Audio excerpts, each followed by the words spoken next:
Hi friends, postal GDS ఎంప్లాయీస్కి సంబంధించి pay slip ఎలా డౌన్లోడ్ చేయాలో ఒకసారి తెలుసుకుందాం ఫ్రెండ్స్. ఈఎస్ఎస్ యాప్ అనేది ఉంటుంది.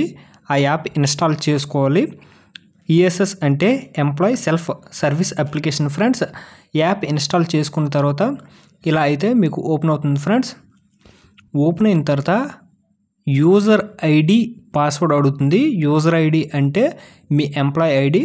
పాస్వర్డ్ అయితే మనకి ఒక పాస్వర్డ్ ఉంటుంది, default password DOP@1234 password type చేసి లాగిన్ అవ్వాలి.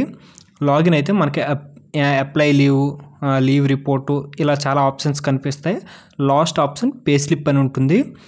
పే స్లిప్ ఆప్షన్ మీద మీరు క్లిక్ చేయాలి. పే స్లిప్ ఆప్షన్ మీద మీరు క్లిక్ చేశాక మీ ఎంప్లాయీ ఐడి అనేది కనిపిస్తుంది. అలాగే ఫైనాన్షియల్ ఇయర్ అనేది మీరు సెలెక్ట్ చేసుకోవాలి. ప్రజెంట్ 2025వ సంవత్సరం కాబట్టి మనం 2025వ సంవత్సరం అయితే సెలెక్ట్ చేసుకుంటాం. నెక్స్ట్ సెలెక్ట్ మంత్ ప్రజెంట్ ఇది అక్టోబర్, కానీ మనకి సెప్టెంబర్ మంత్ వరకు అయితే పే స్లిప్స్ అనేవి జనరేట్ అయ్యి ఉంటాయి. సెప్టెంబర్ మంత్ మనం సెలెక్ట్ చేసుకొని కిందన జనరేట్ పే స్లిప్ అనే ఆప్షన్ కనబడుతుంది.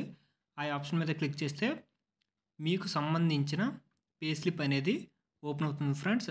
ఒకసారి ఆ పే స్లిప్ చూడండి. మీ పేరు ఉంటుంది, ఎంప్లాయీ ఐడి ఉంటుంది, మీ పాన్ ఐడి ఉంటుంది.